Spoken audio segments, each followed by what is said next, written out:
Hello everyone, here I'm going to show you how to set up a hanging drop plate with three different samples.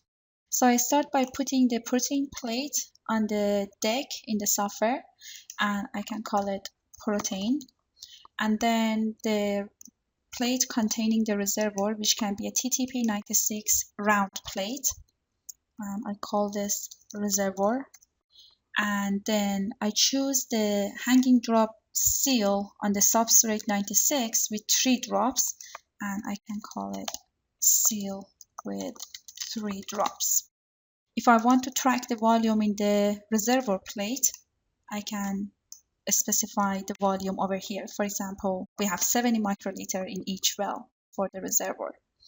Then I go from setup to the protocol tab, and the first thing I need to do is aliquot the first protein. But because this is a hanging drop, I'm going to choose reverse aliquot.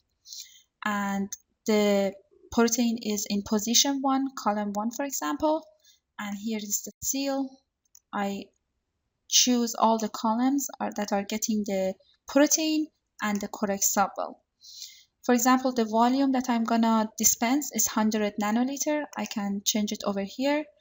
And the tip changing for aliquot and reverse aliquot, we always choose between transfer, which means as long as you go to the same source column, do not change the tips. The next step is I add a transfer, and I want to copy the reservoir on top of the protein. So here is the reservoir plate, and here is the seal containing the protein. I select all the columns that have the reservoir. However, I should remember that this is a hanging drop.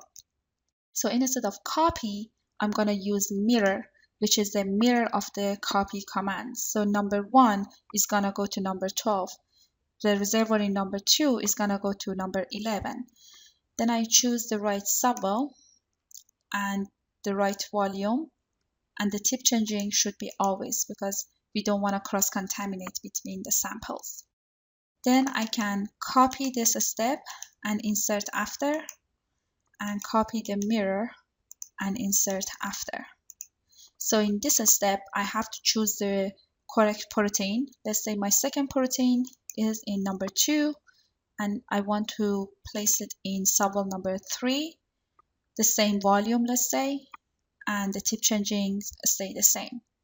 For the mirror, I'm copying the reservoir on subwell number 3 this time. And then very simply, I just copy this again and insert after, and copy the mirror and insert after. Here I will choose the correct protein source, which is in column number 3 of position 1. And this time I'm going to put the protein in the available subwell for the protein, which is number 4. And the volume, let's say, is 100. The tip changing stays the same. And I mirror the reservoir in subwell number 4. So this way I can easily generate a 3 protein hanging drop plate.